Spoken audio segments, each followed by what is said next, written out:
അല്ലാഹുവിന്റെ പ്രവാചകൻ സല്ലല്ലാഹു അലൈഹി വസല്ലമ തങ്ങൾ മുത്തുനബിയുടെ കൂട്ടുകാരായി നാളെ പടച്ച റബ്ബിന്റെ അനുഗ്രഹങ്ങൾ കൊണ്ട് നിറച്ച സ്വർഗമുണ്ടല്ലോ, ആ സ്വർഗത്തിൽ അല്ലാഹുവിന്റെ പ്രവാചകന്റെ കൂട്ടുകാരാകാൻ നിങ്ങൾക്ക് ആഗ്രഹമുണ്ടോ? അതിനുള്ള വഴികൾ എന്താണ്, ചെയ്യേണ്ടത് എന്താണ്, അത് പ്രവാചകൻ തന്നെ പറഞ്ഞു തരുന്നുണ്ട്. എന്റെ പ്രിയമുള്ളവരെ, മഹാനായ നബി മുഹമ്മദ് മുസ്തഫ സല്ലല്ലാഹു അലൈഹി വസല്ലമ തങ്ങള് ഒരിക്കൽ റബീഅത്ത് ഇബ്നു കഅബുൽ അസ്ലമി റളിയല്ലാഹു തആല അൻഹു ആ സ്വഹാബിയോട് ഒരിക്കൽ അല്ലാഹുവിന്റെ പ്രവാചകൻ എവിടെന്ന് ചോദിച്ചു, നിനക്ക് എന്താണ് വേണ്ടത്, എന്ത് വേണമെങ്കിലും നീ ചോദിച്ചോ, ഇന്നത്തെ ദിവസം എന്ത് ചോദിച്ചാലും നിനക്ക് ഞാൻ തരാമെന്ന് പ്രവാചകൻ എവിടെന്ന് പറയുമ്പോ ആ സ്വഹാബി അല്ലാഹുവിന്റെ പ്രവാചകനോട് മുത്തുനബിയോട് എവിടെന്ന് ചോദിച്ചതെന്തെന്നറിയുമോ? അസ്അലുക മുറാഫഖതക ഫിൽ ജന്ന. അല്ലാഹുവിന്റെ പ്രവാചകനോട് അതാ സ്വഹാബി കഅബുൽ അസ്ലമി റളിയല്ലാഹു തആല അൻഹു അവിടെന്ന് അല്ലാഹുവിന്റെ പ്രവാചകനോട് പറയുന്നു, യാ റസൂലല്ലാഹ്, അല്ലാഹുവിന്റെ നബിയേ, എനിക്ക് സ്വർഗത്തിലും അങ്ങയുടെ കൂടെ നടക്കണം നബിയേ, എനിക്ക് അങ്ങയുടെ കൂടെ സ്വർഗത്തിലേക്ക് കടന്നു വരണം, അങ്ങയുടെ കൂട്ടുകാരനാകണം. അല്ലാഹുവിന്റെ പ്രവാചകനോട് ആ സ്വഹാബി പറയുമ്പോ അല്ലാഹുവിന്റെ റസൂൽ ചോദിക്കുകയാ, അവ ഗൈറ ദാലിക, വേറെ എന്തെങ്കിലും വേണമെങ്കിൽ ചോദിക്ക്. ഈ ദുനിയാവിൽ നിനക്ക് എന്തെങ്കിലും വേണോ? നിനക്ക് പണം വേണോ? നിനക്ക് ഈ ദുനിയാവിലെ എന്തെങ്കിലും വേണമെങ്കിൽ ചോദിക്കൂ, തരാമെന്ന് പറഞ്ഞ അല്ലാഹുവിന്റെ പ്രവാചകൻ ആ സ്വഹാബിയോട് പറയുമ്പോ ആ സ്വഹാബി പറഞ്ഞു, എനിക്ക് ദുനിയാവിലെ ഒന്നും വേണ്ട, എനിക്ക് ദുനിയാവിലെ ഒന്നും വേണ്ട, എനിക്ക് സ്വർഗമാണ് വേണ്ടത്. ആ സ്വർഗത്തിൽ അങ്ങയുടെ കൂട്ടുകാരനാകാനുള്ള ഭാഗ്യമാണ് വേണ്ടത്. അല്ലാഹുവിന്റെ പ്രവാചകൻ സല്ലല്ലാഹു അലൈഹി വസല്ലമ തങ്ങളോട് ആ സ്വഹാബി എവിടെന്ന് പറയുമ്പോ പ്രവാചകൻ പറഞ്ഞു കൊടുത്ത ഒന്നാമത്തെ വഴി എന്തെന്നറിയുമോ? അല്ലാഹുവിന്റെ പ്രവാചകന്റെ കൂട്ടുകാരായി നാളെ പടച്ച റബ്ബിന്റെ അനുഗ്രഹങ്ങൾ കൊണ്ട് നിറച്ച സ്വർഗമുണ്ടല്ലോ, പാലരുവികളും തേനരുവികളും എടുക്കുന്ന പടച്ച റബ്ബിന്റെ സ്വർഗത്തിന്റെ നടുവിലൂടെ മുത്തുനബിയുടെ കയ്യിൽ പിടിച്ചുകൊണ്ട് നടക്കാൻ ആഗ്രഹമുണ്ടോ? അല്ലാഹുവിന്റെ പ്രവാചകൻ എവിടെന്ന് ഒന്നാമതായി പറഞ്ഞു കൊടുക്കുകയാണ്. ഒന്നാമതായിട്ട് അല്ലാഹുവിന്റെ പ്രവാചകൻ എവിടെന്ന് പറഞ്ഞു കൊടുക്കുകയാ, ഫഅനി അലാ നഫ്സിക ബികസ്റത്തി സുജൂദ്. അല്ലാഹുവിന്റെ പ്രവാചകന്റെ കൂടെ സ്വർഗത്തിൽ ഒരുമിച്ച് കൂടാറ് പ്രവാചകൻ പറഞ്ഞു തരുന്ന ഒന്നാമത്തെ വഴി എന്തെന്നറിയുമോ? അല്ലാഹുവിന്റെ റസൂൽ പറഞ്ഞു, സ്വഹാബാ, നിങ്ങൾ സുജൂദുകൾ അധികരിപ്പിക്കണേ സഹാബാ. നാളെ പ്രവാചകന്റെ കൂടെ സ്വർഗത്തിൽ കൂട്ടുകാരനാകാൻ നിനക്ക് കൊതിയുണ്ടെങ്കിലോ പ്രവാചകൻ എവിടെന്ന് ഒന്നാമതായി പറഞ്ഞു കൊടുത്ത കാര്യം എന്തെന്നറിയുമോ? അവിടെന്ന് സുജൂദ് അധികരിപ്പിക്കാരാ. എന്റെ പ്രിയമുള്ളവരെ, 5 നേരത്തെ നമസ്കാരമുണ്ടല്ലോ, അല്ലാഹുവിന്റെ പള്ളിയുടെ മിനാരത്തിൽ നിന്ന് ഹയ്യ അലസ്സലാ, ഹയ്യ അലൽ ഫലാഹ്, അല്ലാഹുവിന്റെ പള്ളിയുടെ മിനാരത്തിൽ നിന്ന് ഓരോ ദിവസം 5 നേരം ബാങ്ക് വിളിക്കുന്ന ശബ്ദം കേൾക്കുന്നവരാ. എന്റെ പ്രിയമുള്ളവരെ, ആ വിളിക്ക് നിങ്ങൾ ഉത്തരം നൽകിയ നിങ്ങൾ നമസ്കരിക്കുന്നവരാണെങ്കിൽ എന്റെ കൂടെ സ്വർഗത്തിൽ നിങ്ങൾക്ക് ഒരുമിക്കാൻ കഴിയുമെന്ന് നബി മുഹമ്മദ് മുസ്തഫ സല്ലല്ലാഹു അലൈഹി വസല്ലമ തങ്ങൾ പറയുമ്പോൾ എന്റെ പ്രിയമുള്ളവരെ, നമസ്കാരമുണ്ടല്ലോ, അത് മുത്തുനബിയുടെ കയ്യിലേക്ക് അല്ലാഹു നേരിട്ട് കൊടുത്ത ഒരു സമ്മാനമാണ്. നിസ്കാരം അല്ലാഹു നേരിട്ട് കൊടുത്ത സമ്മാനമാ. പടച്ച റബ്ബ് തന്റെ മുന്നിലേക്ക് വിളിച്ചിട്ട് ഇസ്രാഇന്റെയും മിഅ്റാജിന്റെയും രാത്രിയുണ്ടല്ലോ, അല്ലാഹുവിന്റെ പ്രവാചകനെ നേരിട്ട് വിളിച്ചു അല്ലാഹുവിന്റെ മുന്നിൽ കൊണ്ടുപോയിട്ട് അല്ലാഹു സമ്മാനമായിട്ട് കൊടുത്ത ഒന്നാണ് 5 വഖത്ത് നമസ്കാരം. ആ നമസ്കാരത്തിന്റെ മഹത്വം നമുക്കറിയണമെങ്കിൽ മഹാനായ നബി മുഹമ്മദ് മുസ്തഫ സ്വല്ലല്ലാഹു അലൈഹി വസല്ലമ തങ്ങള് സക്കറാത്തിന്റെ അവസ്ഥയിൽ മരണത്തോട് മല്ലടിച്ചുകൊണ്ട് അവസാനം റൂഹ് പിടിച്ച അവസാന സമയമുണ്ടല്ലോ, ആ സമയത്തും അല്ലാഹുവിന്റെ പ്രവാചകൻ ഉണർത്തിയതെന്ത്? നമസ്കാരത്തെ കുറിച്ചാണ്. നിങ്ങളുടെ നിസ്കാരം ഉപേക്ഷിക്കരുത്, നിങ്ങളുടെ നിസ്കാരം ഉപേക്ഷിക്കരുത്.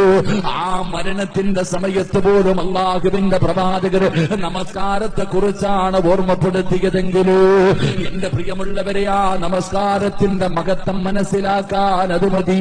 പക്ഷേ എന്ന് നമ്മളിൽ പലരുമുണ്ടല്ലോ, പടച്ചവനെ നമ്മളാ നമസ്കാരത്തിന്റെ വിഷയത്തിൽ പലരും അലംഭാവം കാണിക്കുമ്പോ മഹാനായ സയ്യിദുനാ ഉമർ ഇബ്നുൽ ഖത്താബ് റളിയല്ലാഹു തആല അൻഹു ഉമർ തങ്ങൾ പറഞ്ഞതെന്തെന്നറിയുമോ? ഏതെങ്കിലും ഒരു മനുഷ്യന് കാരണമില്ലാതെ ഒരു വഖത്ത് നമസ്കാരം കളയാക്കിയാൽ അവന് കാഫിറാണെന്ന് മഹാനായ സയ്യിദുനാ ഉമർ ഇബ്നുൽ ഖത്താബ് റളിയല്ലാഹു തആല അൻഹു പറയുകയാണ്, ഒരു വഖത്ത് നമസ്കാരം ഏതെങ്കിലും ഒരു മനുഷ്യനെ കളയാക്കിയാൽ, കാരണമില്ലാതെ കളയാക്കിയാൽ അവന് കാഫിറാകുമെന്ന് ഉമർ തങ്ങൾ അവിടെ നിന്ന് പറയുമ്പോ എന്റെ പ്രിയമുള്ളവരെ, അത് പറയുന്നതാരാ? ഉമർ തങ്ങളാ. എന്റെ പ്രിയമുള്ളവരെ, ആ ഉമർ ഇബ്നുൽ ഖത്താബ് റളിയല്ലാഹു തആല അൻഹുവിന്റെ ചരിത്രം എടുത്തു നോക്കൂ. അതാ തന്റെ ജീവിതത്തിലെ അവസാനത്തെ ഹജ്ജുണ്ടല്ലോ, ആ ഹജ്ജിന്റെ സമയത്ത് കഅബാലയത്തിന്റെ മുറ്റത്ത് നിന്നുകൊണ്ട് മഹാനായ സയ്യിദുനാ ഉമർ ഇബ്നുൽ ഖത്താബ് റളിയല്ലാഹു തആല അൻഹു അവിടെ നിന്നുകൊണ്ട് ദുആ ചെയ്യുകയാണ്. അല്ലാഹുമ്മ أسألك الشهادة في سبيلك وموتة في بلد نبيك. അതാ ഹജ്ജ് ചെയ്തിട്ട് പിരിയുന്ന സമയത്ത് പരിശുദ്ധമായ കഅബാലയത്തിന്റെ മുറ്റത്ത് നിന്നുകൊണ്ട് ഉമർ ഇബ്നുൽ ഖത്താബ് റളിയല്ലാഹു തആല അൻഹു അല്ലാഹുവിനോട് ദുആ ചെയ്യുന്ന, പടച്ചവരേ, എനിക്ക് ഷഹീദായി മരിക്കണം തമ്പുരാനെ, എനിക്ക് ഷഹീദായി മരിക്കണം തമ്പുരാനെ. എവിടെ കിടന്ന്? മുത്തുനബിയുടെ നാടായ മദീനത്ത് കിടന്ന് എനിക്ക് ഷഹീദാകണം തമ്പുരാനെ. മഹാനായ ഉമർ ഇബ്നുൽ ഖത്താബ് റളിയല്ലാഹു തആല അൻഹു പരിശുദ്ധമായ കഅബാലയത്തിന്റെ മുറ്റത്ത് വെച്ച് ദുആ ചെയ്തു. എന്നിട്ട് തന്റെ നാട്ടിലേക്ക് കടന്നു വന്നു. വെള്ളിയാഴ്ച ജുമുഅ നമസ്കാരത്തിന് കയറി.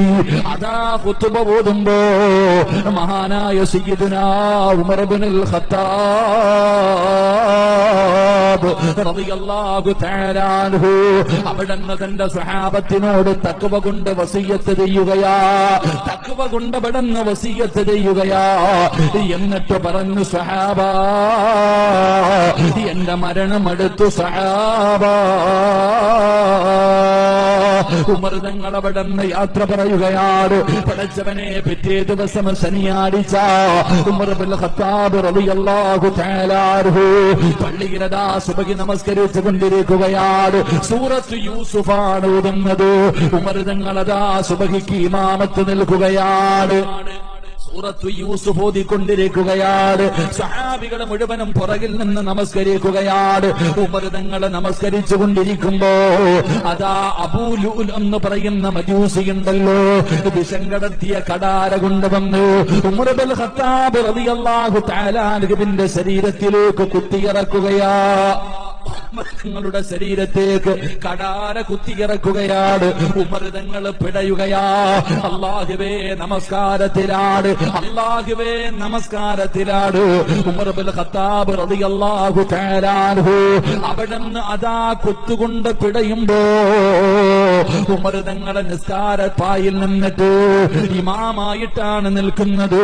അവിടെ നിന്നുകൊണ്ട് വിളിച്ചു പറഞ്ഞു, അല്ലാഹു അക്ബർ, അല്ലാഹു അക്ബർ, അല്ലാഹു അക്ബർ. 3 പ്രാവശ്യം ഉമർ തങ്ങൾ വിളിച്ചു പറയുകയാ. അല്ലാഹുവേ, ഉമർ തങ്ങൾ വിളിച്ചു പറയുമ്പോ മഹാനായ അബ്ദുറഹ്മാൻ ഇബ്നു ഔഫ് റളിയല്ലാഹു തആല അൻഹു ആ സ്വഹാബി പുറകിലാണ്. പടച്ചവരെ ഉമർ തങ്ങൾ അവിടെന്ന് പറയുമ്പോ ഉമർ തങ്ങളതാ നിസ്കാര പായിലേക്ക് പിടഞ്ഞു വീഴുമ്പോ അബ്ദുറഹ്മാൻ ഇബ്നു ഔഫ് റളിയല്ലാഹു തആല അൻഹു പുറകിൽ നിന്ന് ഇമാമായി കേറി നിൽക്കുകയാ. സഹോദരാ, നമസ്കാരമാണ്. ശത്രു കൊല്ലാമെന്നപ്പോ പിടഞ്ഞോടിയില്ല, ജീവനം കൊണ്ട് 4 ഭാഗത്തേക്ക് ഓടിയില്ല. പടച്ചവനെ, ഉമർ തങ്ങൾ തന്റെ കണ്ണിന്റെ മുന്നിൽ കുത്തുകൊണ്ട് പിടഞ്ഞ് താഴെ വീഴുമ്പോഴും അവര് നമസ്കാരത്തിലാ. കാരണം അവർ അല്ലാഹുവിന്റെ മുന്നിലാണ് നിൽക്കുന്നത്, അവര് പടച്ച റബ്ബിന്റെ മുന്നിലാണ് നിൽക്കുന്നത്. എല്ലാവരും അവിടെ നിന്ന് നമസ്കാരം പൂർത്തീകരിച്ചു. എന്റെ പ്രിയമുള്ള സഹോദരാ, മഹാനായ സയ്യിദുനാ ഉമർ ഇബ്നുൽ ഖത്താബ് റളിയല്ലാഹു തആല അൻഹു ബോധമില്ലാതെ കിടക്കുകയാണ്, ബോധം കെട്ട് കിടക്കുകയാണ്. അതാ തന്റെ വയറിലൂടെ രക്തം ഇങ്ങനെ ഒലിച്ചുകൊണ്ടിരിക്കുകയാണ്. സഹാബികൾ മുഴുവനും ചുറ്റുഭാഗത്ത് ഒരുമിച്ച് കൂടി പടച്ചവരെ ഉമർ തങ്ങളെ വിളിക്കുകയാണ്. പടച്ചവനെ, മരിക്കുന്നതിന് മുമ്പ് എന്തെങ്കിലും ഒരു വസിയത്ത് നൽകിയാലോ? നമസ്കരിച്ചുകൊണ്ടിരിക്കുക ഉമർ തങ്ങള്. അപ്പോഴാണ് ഒരുത്തൻ കടാര കൊണ്ടുവന്ന് കുത്തിയിറക്കിയത്. എന്റെ പ്രിയമുള്ളവരെ, ഉമർ തങ്ങള് നിസ്കാരപ്പായിലേക്ക് താഴേക്ക് വീഴുമ്പോ അവിടെ നിന്ന് പറഞ്ഞു അല്ലാഹു അക്ബർ, അല്ലാഹു അക്ബർ, അല്ലാഹു അക്ബർ 3 പ്രാവശ്യം പറഞ്ഞു. പുറകെ നിന്ന് സഹാബി കയറിയിട്ട് ഇമാമത്താ നിന്നെ കയറി പിടിക്കല്ലേ ഇത്. എന്റെ പ്രിയമുള്ളവരെ, ഉമർ തങ്ങൾ പിടഞ്ഞു വീണു. അവിടെ നിന്ന് മരണത്തോട് മല്ലടിച്ചു ബോധം കെട്ടിട്ട് കിടക്ക. സഹാബികൾ മുഴുവനും നമസ്കാരം കഴിഞ്ഞിട്ട് ചുറ്റുഭാഗത്ത് വന്ന് നിൽക്കുകയാ. ഉമർ തങ്ങളെ വിളിക്കുന്നുണ്ട്. പടച്ചവനെ, മരിക്കുന്നതിന് മുമ്പ് എന്തെങ്കിലും ഒരു നസീഹത്ത് നൽകിയാലോ, എന്തെങ്കിലും ഒരു വസിയത്ത് നൽകിയാലോ? എല്ലാവരും ചുറ്റുഭാഗത്ത് നിന്നിട്ട് ഉമർ ഇബ്നുൽ ഖത്താബ് റളിയല്ലാഹു തആല അൻഹുവിനെ വിളിക്കുന്നു, എഴുന്നേൽക്കുന്നില്ല. ആ സമയത്ത് ഉമർ തങ്ങളുടെ പ്രിയപ്പെട്ട പൊന്നുമോൻ സഹാബത്തിനോട് പറഞ്ഞു, എന്റെ വാപ്പ എഴുന്നേക്കാൻ ഞാനൊരു വഴി പറഞ്ഞു തരാം. ഉമർ തങ്ങളുടെ പ്രിയപ്പെട്ട പൊന്നുമോൻ അവിടെ നിന്ന് പറയുക, ഞാനൊരു വഴി പറഞ്ഞു തരാം. എന്റെ പ്രിയമുള്ള സഹോദരങ്ങളെ, ചുറ്റുഭാഗത്ത് നിൽക്കുന്ന സഹാബത്തിനോട് പറഞ്ഞുകൊടുത്തു, വാപ്പാടെ ചെവിയിൽ നമസ്കാരം എന്ന് പറയാൻ. ഉമർ തങ്ങളുടെ മകൻ പറഞ്ഞുകൊടുത്തു, തന്റെ വാപ്പയുടെ ചെവിയിൽ നിസ്കാരം എന്നൊന്ന് പറയാൻ. എന്റെ പ്രിയമുള്ള സഹോദരങ്ങളെ, അവിടെ നിന്നൊരു സ്വഹാബി ഉമർ ഇബ്നുൽ ഖത്താബ് റളിയല്ലാഹു തആല അൻഹുവിന്റെ ചെവിയിൽ നമസ്കാരത്തിന്റെ സമയമായി എന്ന് പറഞ്ഞപ്പോ ഉമർ ഇബ്നുൽ ഖത്താബ് റളിയല്ലാഹു തആല അൻഹു ഞെട്ടി ഉണരുകയാ. അപ്പോഴും ചോദിച്ചു, സഹാബ നിസ്കാരം പൂർത്തീകരിച്ചോ സഹാബ? മഹാനായ സയ്യിദുനാ ഉമർ ഇബ്നുൽ ഖത്താബ് റളിയല്ലാഹു തആല അൻഹു ആ സ്വഹാബിയാണ് പറയുന്നത്, ഒരു കാരണമില്ലാതെ ഒരു മനുഷ്യൻ ഒരു വഖത്ത് നമസ്കാരം കളയാക്കിയാൽ അവൻ കാഫിറാണ്. അല്ലാഹു നമ്മളെ കാത്തുരക്ഷിക്കുമാറാകട്ടെ. എന്റെ പ്രിയമുള്ള സഹോദരങ്ങളെ, നമസ്കാരത്തിന്റെ മഹത്വം മഹാനായ നബിയുനാ റസൂലുള്ളാഹി സ്വല്ലല്ലാഹു അലൈഹി വസല്ലമ തങ്ങൾ തന്റെ വഫാത്തിന്റെ അവസാന ഘട്ടത്തിലും പ്രവാചകൻ നിസ്കാരത്തെക്കുറിച്ച് നമ്മളോട് ഓർമ്മപ്പെടുത്തിയത്. അതുകൊണ്ട് എന്റെ പ്രിയമുള്ള സഹോദരങ്ങളെ, പരിശുദ്ധമായ റബീഉൽ അവ്വൽ മാസം, പ്രവാചകന്റെ ജന്മദിനം, അത് അനുഗ്രഹീതമായ ഈ മാസം, അൽഹംദുലില്ലാഹ് ആഘോഷമെല്ലാം ഉണ്ട്. പക്ഷേ അത് നമസ്കാരം മുടക്കിക്കൊണ്ടുള്ള ഒന്നുമാകാൻ പാടില്ല. അത് പ്രവാചകന്റെ ഈ ജന്മദിനം കൊണ്ട് അനുഗ്രഹീതമായ ഈ മാസത്തിൽ എന്റെ പ്രിയമുള്ളവരെ, നമസ്കാരത്തെ ഉപേക്ഷിച്ചുകൊണ്ടുള്ള ആഘോഷങ്ങളിലൊന്നും നമ്മൾ ഒരിക്കലും പങ്കുചേരാൻ പാടില്ല. അത് പ്രവാചകന് ഇഷ്ടപ്പെടാത്ത കാര്യമാണ്. അള്ളാഹു നമുക്ക് ഈമാൻ നൽകി അനുഗ്രഹിക്കുമാറാകട്ടെ. ഇന്ന് നിസ്കാരമൊക്കെ നമ്മുടെ ജീവിതത്തിൽ വളരെ നിസ്സാരമായിട്ട്, നിസ്കാരത്തിന് വാങ്ക് വിളിച്ചാൽ എന്തോ അലസത കാണിക്കുന്നത് പോലെ, എന്റെ പ്രിയമുള്ളവരെ, അതിനെന്തോ ഒരു മഹത്വം കുറച്ച് കാണുന്നത് പോലെ. എന്റെ പ്രിയപ്പെട്ടവരെ, നമ്മളിൽ പലരും ആ നമസ്കാരത്തിന്റെ വിഷയത്തിൽ നമ്മുടെ ആണുങ്ങളും പെണ്ണുങ്ങളും നമ്മുടെ മക്കളും നമ്മൾ അതിനകത്ത് വല്ലാത്ത അലസത കാണിക്കുമ്പോ, എന്റെ പ്രിയമുള്ളവരെ, ആ നമസ്കാരത്തിന്റെ മഹത്വം മനസ്സിലാക്കാൻ ഒരു ചരിത്രം ഞാൻ പറഞ്ഞു തരാം. അള്ളാഹു നമുക്ക് പഠിക്കാൻ ഭാഗ്യം നൽകുമാറാകട്ടെ. ഇമാം റാസി റളിയല്ലാഹു തആല അൻഹു മഹാനവറുകൾ തന്റെ തഫ്സീറിൽ ഒരു ചരിത്രം പറയുന്നുണ്ട്. നമസ്കാരത്തിന്റെ മഹത്വം നമുക്ക് മനസ്സിലാക്കാൻ എന്റെ പ്രിയമുള്ളവർ, ഈ ഒരു ചരിത്രം നമ്മുടെ ജീവിതത്തിൽ ഉപകാരപ്പെടുന്ന ചരിത്രമാ. അള്ളാഹു പഠിക്കാൻ ഭാഗ്യം നൽകുമാറാകട്ടെ. അത് അവിടുന്ന് ചരിത്രത്തിൽ കാണാം. എന്റെ പ്രിയമുള്ള സഹോദരങ്ങളെ, അതാ ഒരു പെണ്ണ് മദീനത്തുകൂടെ നടക്കുകയാണ്. ഒരു പെണ്ണ് മദീനത്തുകൂടെ മഹാനവറുകൾ അവിടെ നിന്ന് പറഞ്ഞു തരികയാണ്, കാനത്ത് ഇംറഅത്തുൻ തസീഖു ഫീ സികകിൽ മദീന. ഒരു പെണ്ണ് മദീനയിലൂടെ ഇങ്ങനെ നടക്കുകയാണ്. അല്ലാഹുവിന്റെ പ്രവാചകനെയാണ് തിരയുന്നത്. കാണുന്നവരോടൊക്കെ ആ പെണ്ണ് ചോദിക്കുകയാണ്, അല്ലാഹുവിന്റെ പ്രവാചകൻ എവിടെയാണ്? ദല്ലൂനി അലാ മുഹമ്മദ്. പ്രവാചകൻ സല്ലല്ലാഹു അലൈഹി വസല്ലമ തങ്ങൾ എവിടെയാണുള്ളത്? ഒരു പെണ്ണ് മദീനയിലൂടെ ഇങ്ങനെ തിരഞ്ഞു നടക്കുകയാണ്. കാണുന്നവരോടൊക്കെ ചോദിക്കുകയാ, അല്ലാഹുവിന്റെ പ്രവാചകൻ എവിടെ? മുത്തുനബി എനിക്കൊന്ന് കാണിച്ചു തരുമോ? അല്ലാഹുവിന്റെ പ്രവാചകനെ ഒന്ന് കാണിച്ചു തരുമോ? ഈ പെണ്ണിങ്ങനെ ചോദിച്ചുകൊണ്ട് നടക്കുകയാണ്.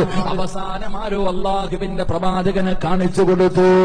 പ്രവാചകൻ സല്ലല്ലാഹു അലൈഹി വസല്ലമ തങ്ങളുടെ മുന്നിലേക്ക് ആ പെണ്ണ് കടന്നു വരികയാണ്. അല്ലാഹുവിന്റെ പ്രവാചകന്റെ മുന്നിലേക്ക് കടന്നു വന്നു. ആ പെണ്ണ് പറയുന്നു, യാ റസൂലല്ലാഹ്, അല്ലാഹുവിന്റെ നബിയേ,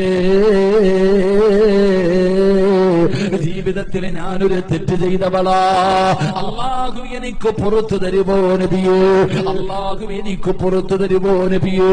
ജീവിതത്തിൽ ഞാനൊരു വലിയ പാപം ചെയ്തവളാണ്.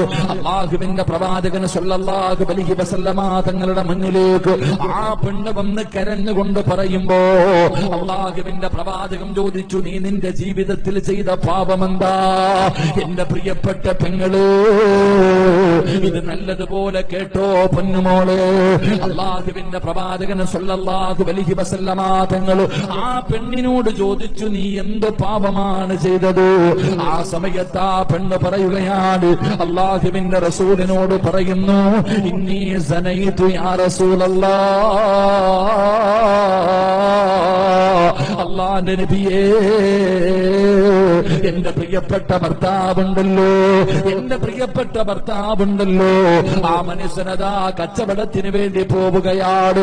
ഒരുപാട് കൊല്ലം കഴിഞ്ഞാണ് വന്നത്, ഒരുപാട് വർഷങ്ങൾ കഴിഞ്ഞാണ് എന്റെ ഭർത്താവ് വന്നത്. എന്റെ ഭർത്താവ് ജോലിക്ക് പോയപ്പോ ഞാൻ വ്യഭിചരിച്ചു നബിയേ. ഒരു മനുഷ്യനുമായി ഞാൻ വ്യഭിചാരത്തിൽ ഏർപ്പെട്ടു. ആ പെണ്ണ് പറയുകയാണ്, അങ്ങനെ ഞാൻ ഗർഭിണിയായി, വ്യഭിചാരത്തിലൂടെ ഞാൻ ഗർഭിണിയായി.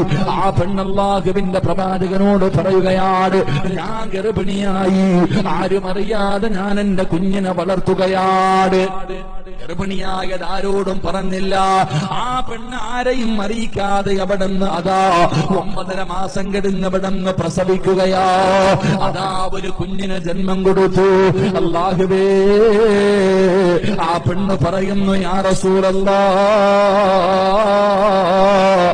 അതാ പ്രസവിച്ചു കഴിഞ്ഞപ്പോ അതാ വ്യഭിചാരത്തിലൂടെ ഉണ്ടായ തന്റെ കുഞ്ഞുണ്ടല്ലോ, 9.5 മാസക്കാലം ഗർഭം ചുമന്ന് മരണവേദനയുടെ വേദനയെന്നത് പ്രസവിച്ച തന്റെ പൊന്നാര കുഞ്ഞുണ്ടല്ലോ, ആ കുഞ്ഞിനെ ആ പെണ്ണു കൊന്നുകളയുകയാണ്. അതാ പ്രസവിച്ച ഉടനെ ആരും അറിയാതെ കുഞ്ഞിനെ കൊന്നു. എന്നിട്ട് എന്തേ ചെയ്തതെന്നറിയോ? ആ പെണ്ണിന്റെ ജോലി എന്തായിരുന്നെന്നറിയുമോ? പടച്ചവനെ, സുറുക്ക കച്ചവടം നടത്തുന്നവളാ.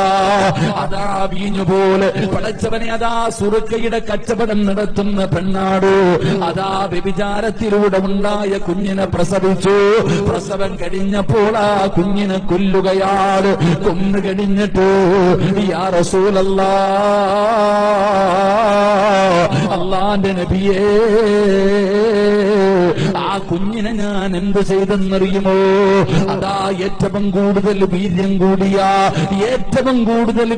കൂടിയ സുറക്കകത്തേക്ക് ആ ചോര കുഞ്ഞിനെ ഇടുകയാണ്.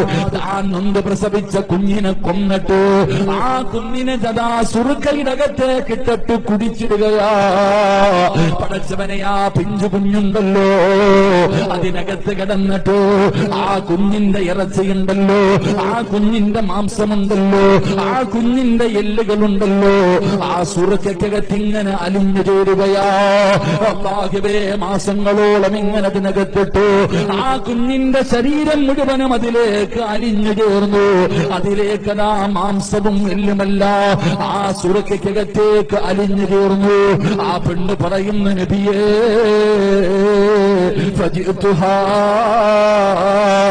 എന്റെ കുഞ്ഞിന്റെ ശരീരം മുഴുവനും സുറുക്കകത്ത് അലിഞ്ഞു ചേർന്ന് കഴിഞ്ഞപ്പോ അത് ഞാൻ ജനങ്ങൾക്ക് വിറ്റു നബിയേ.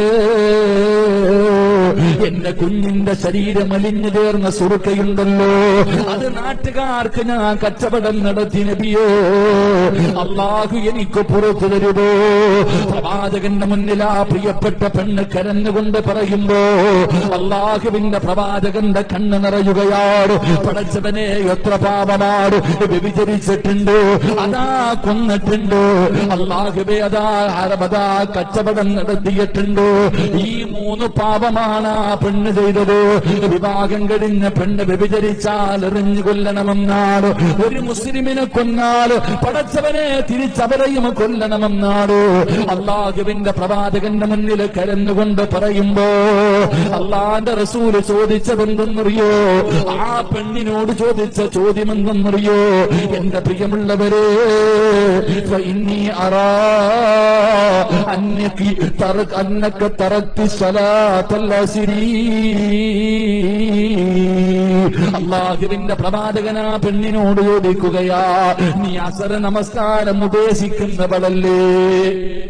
നീ അസർ നമസ്കാരം ഉപേക്ഷിക്കുന്ന പെണ്ണല്ലോ. അസർ നമസ്കാരം ഉപേക്ഷിച്ചത് കൊണ്ടാണ് നിന്റെ ഹൃദയം ഇത്ര കഠിനമായി പോയതെന്ന് നബി മുഹമ്മദ് മുസ്തഫ സല്ലല്ലാഹു അലൈഹി വസല്ലമ തങ്ങൾ പറയുമ്പോൾ, പടച്ചവനെ ഒരേ ഒരു വഖത്ത് നമസ്കാരം മുടക്കിയപ്പോ, ഒരേ ഒരു വഖത്ത് നമസ്കാരം മുടക്കിയപ്പോ ഈ അവസ്ഥയാണെങ്കിൽ എന്റെ പ്രിയമുള്ളവരെ, 5 നേരത്തെ നമസ്കാരം ഉപേക്ഷിച്ച് കഴിയുന്ന ഒരു മനുഷ്യന്റെ അവസ്ഥ ചിന്തിച്ചു നോക്കൂ.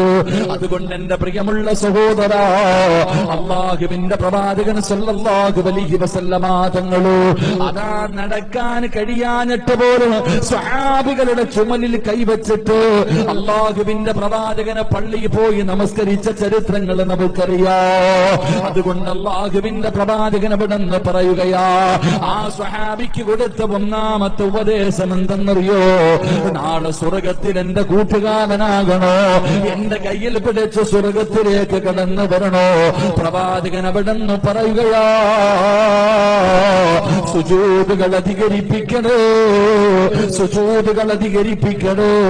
നീ അതാ സുജൂദുകൾ അധികരിപ്പിച്ച സ്വർഗത്തിൽ നാളെ എന്റെ കൂടെ നിനക്കൊരുമിക്കാൻ കഴിയുമെന്ന് അഷ്റഫുൽ ഖൽഖ് നബി മുഹമ്മദ് മുസ്തഫ